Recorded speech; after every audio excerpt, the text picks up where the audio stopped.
नमस्कार दोस्तों, स्वागत है आपका आपके अपने चैनल शिक्षा नीति में।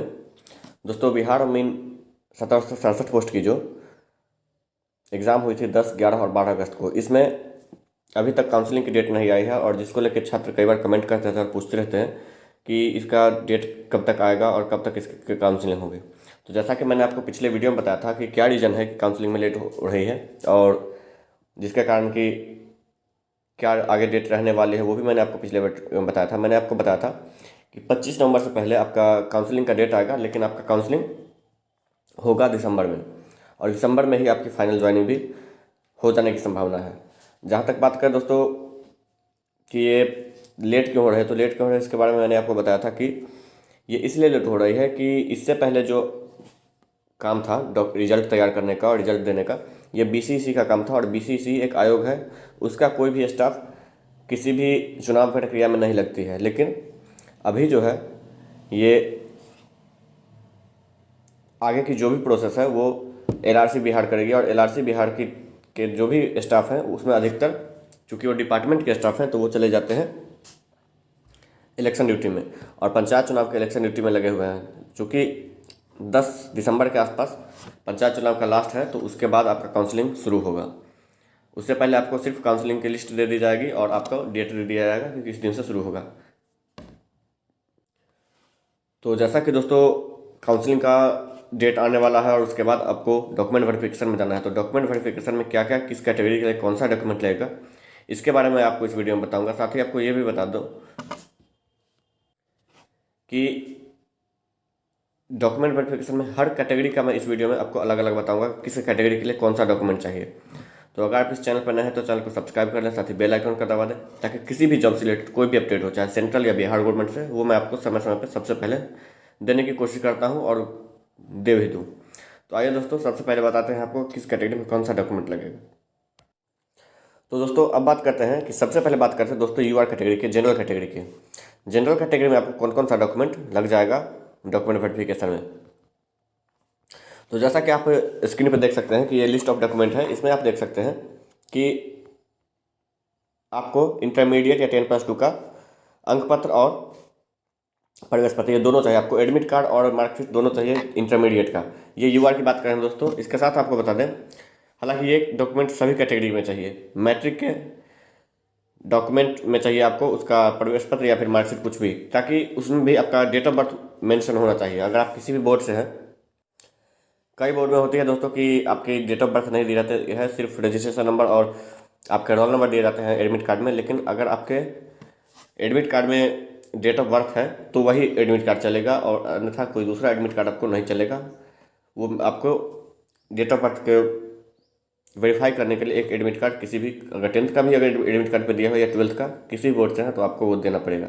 जाति प्रमाण पत्र ये सभी को देना पड़ेगा दोस्तों। कैरेक्टर सर्टिफिकेट भी आपको सभी को देना पड़ेगा। इसके साथ बता दें आय प्रमाण पत्र, ये सभी को नहीं चाहिए दोस्तों, ये कुछ कैटेगरी को चाहिए, जिसमें आपको आगे मैं बताऊंगा। ये आय प्रमाण पत्र जनरल वालों को नहीं चाहिए दोस्तों। बाकी अब देखते हैं दोस्तों, आर्थिक रूप से कमजोर वर्ग तो आप समझ ही रहे हैं। हाल का खींचा गया फोटोग्राफ, तो ये आपको चाहिए दोस्तों और उसमें भी सिग्नेचर होना चाहिए, वो आपको वहीं पे करवा लिया जाएगा। अब देखते हैं कि अब अस्थायी, तो आपको रेजिडेंशियल सर्टिफिकेट, डोमिसाइल सर्टिफिकेट चाहिए।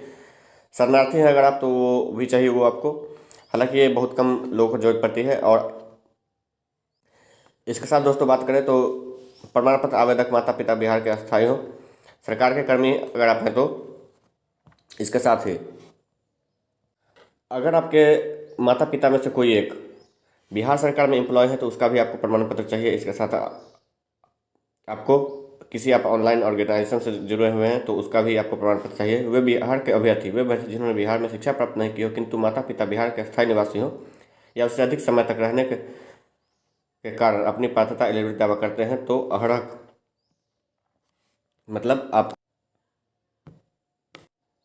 आपको पूरा देना पड़ेगा आपको प्रूफ कि अगर आप बिहार से हैं और यहाँ बिहार में अगर आप जॉब कर रहे हैं आपके माता पिता, तो उसका भी आप कितना दिन से हैं और किस एड्रेस से आपने वो उसमें एडमिशन, किसी भी संस्थान में एडमिशन करवाया, उसका भी आपको प्रमाण पत्र देना पड़ेगा। स्वतंत्रता सेनानियों के प्रमाण पत्र, अगर आप फ्रीडम फाइटर के लिए एलिजिबल हैं, फ्रीडम फाइटर का जो रिजर्वेशन मिलता है, तो उसके लिए आपको डॉक्यूमेंट देना पड़ेगा, जो कि आप जानते हैं कि जिला पदाधिकारी के द्वारा निर्गत किया जाता है। संविदा पर नियोजन का प्रमाण पत्र। अब अमीन का आपको अनुभव है तो नियोजन का कितना दिन का अनुभव है वो भी आपको देना पड़ेगा, जिसका कि आपको एक्सपीरियंस का आपको वेटेज मिल रहा है इसमें। सर्विसमैन कोटा से आपको SMQ का प्रमाण पत्र चाहिए और दिव्यांग कोटा से दिव्यांग का प्रमाण पत्र चाहिए। आगे देखते हैं दोस्तों, अब बात करते हैं BC कैटेगरी की। तो BC कैटेगरी का इनमें से क्या क्या चाहिए वो देखते हैं। BC कैटेगरी का दोस्तों इसमें चाहिए, ये जो आपका नंबर 1 है जो मैंने आपको बताया था, ये आपको चाहिए है 10th और 12th का एडमिट कार्ड और इसका मार्कशीट। ये भी चाहिए, जाति प्रमाण पत्र आपको चाहिए, प्रमाण पत्र, आय प्रमाण पत्र BC कैटेगरी को चाहिए दोस्तों। BC कैटेगरी को आय प्रमाण पत्र बिल्कुल चाहिए और वो अंचलाधिकारी मतलब आपको ब्लॉक से ही होना चाहिए, आपको डिस्ट्रिक्ट से बनवाने की कोई जरूरत नहीं है। आर्थिक रूप से कमजोर वर्ग, ये तो आपको EWS के लिए चाहिए। हाल का खींचा गया फोटोग्राफ ये भी चाहिए और बिहार के स्थायी निवासी होने का प्रमाण पत्र भी आपको चाहिए। शरणार्थी या निबंधन प्रमाण पत्र तो ये आप समझते हैं कि ये सभी की जरूरत नहीं है। आवेदक के माता पिता बिहार में एम्प्लॉय है तो उसका भी डॉक्यूमेंट चाहिए आपको। इसके साथ आप किसी ऑर्गेनाइजेशन से जुड़े हुए हैं तो वो भी आपको चाहिए, माता पिता अगर आपके किसी ऑर्गेनाइजेशन से जुड़े हुए हैं। इस साथ ही आपको, आप कहीं बाहर से रहने वाले हैं और बिहार में आपके माता पिता जॉब करते हैं तो उसका भी प्रमाण पत्र आपको चाहिए। और इनको भी संविदा पर नियोजन का अनुभव प्रमाण पत्र चाहिए। स्वतंत्रता सेनानी का प्रमाण पत्र भी चाहिए अगर आप इसके लिए एलिजिबल हैं। आप अगर दावा करते हैं कि स्वतंत्रता सेनानी के आप रिलेटिव हैं या फिर किसी भी प्रकार का वो जिसमें कि आपके दादा दादी नाना नानी को वो आप हो सकते हैं, इनका भी आपको चाहिए। सर्विसमैन कोटा का प्रमाण पत्र आपको चाहिए और दिव्यांग कोटा का अगर आप इस कैटेगरी पर के लिए एलिजिबल हैं तो। अब आइए दोस्तों EBC का देखते हैं। तो EBC में दोस्तों जो शुरुआती 3 है ये आपको चाहिए ही, 4।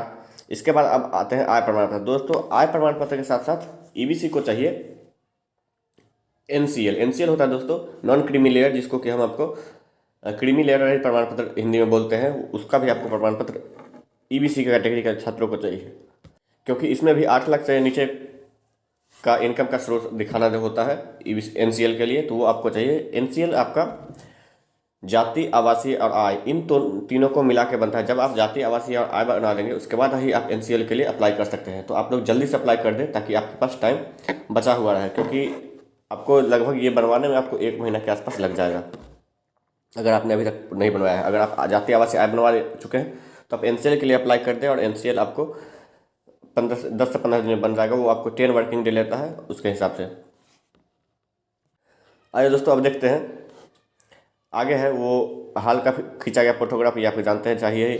इसके साथ बिहार का निवासी होने का तो रेजिडेंशियल आपको चाहिए दोस्तों। शरणार्थी ये आपको मैंने पहले बता देखा है, सबको ज़रूरत नहीं है। इसके बाद आप किसी आवेदक माता पिता आपके बिहार में एम्प्लॉय हैं इसका भी प्रमाण पत्र चाहिए। और यहाँ से आप माता पिता अगर बिहार में किसी भी ऑर्गेनाइजेशन से जुड़े हैं तो उसके बारे में भी आपको चाहिए प्रमाण पत्र। और इसके साथ आप देखें वे अभ्यर्थी जिन्होंने शिक्षा प्राप्त नहीं की हो परंतु, तो ये भी आपको मैंने बताया था कि बिहार में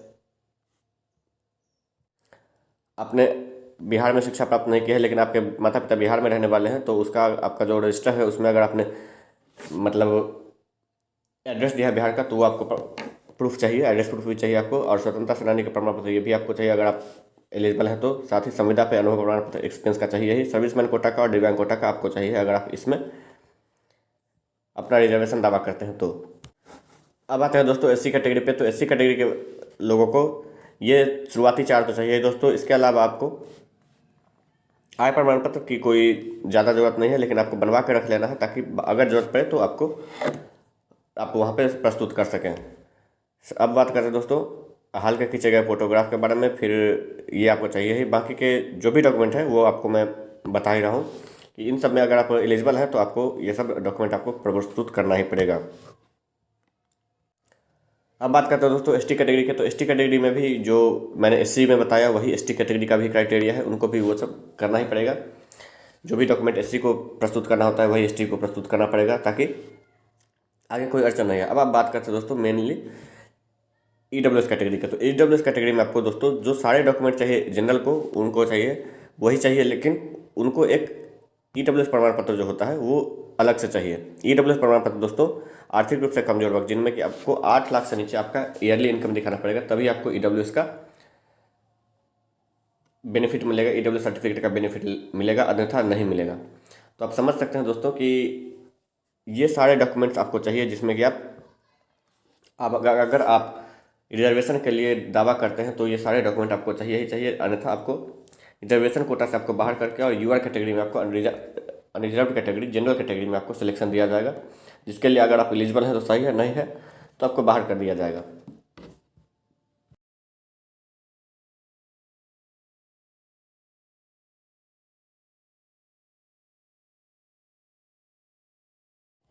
तो आशा करते हैं दोस्तों अब आप समझ गए होंगे कौन कौन से डॉक्यूमेंट किस किस कैटेगरी को चाहिए। बाकी जो भी अपडेट होगा वो मैं आपको समय समय पर बतलाते रहूँगा। धन्यवाद।